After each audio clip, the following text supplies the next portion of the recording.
শাস্তি দিতে হবে এবং ইসলামকে বাংলাদেশ থেকে নিষিদ্ধ ঘোষণা করতে হবে।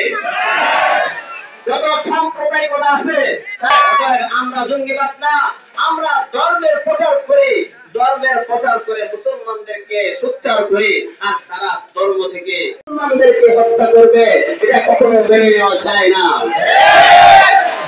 এই জন্য তৌহিদি জনতার কাছে আমার আবদার, যে কোনো মুহূর্তে আমরা বড়রা আমাদেরকে ডাকবে, সকল ডাকে আমরা ইনশাআল্লাহ সাড়া দিব।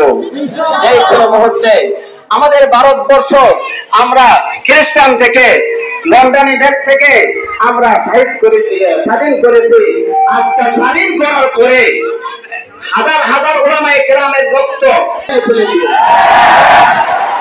আমরা যারা মনে করি ভারত আমাদেরকে কি করবে, ভারতকে যারা প্রভু মনে করে আমরা তাদেরকে ঠাঁই দেব না।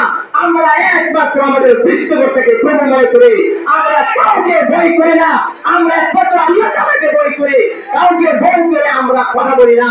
আমরা মুসলমান, আমাদের বুকে আছে ঈমান।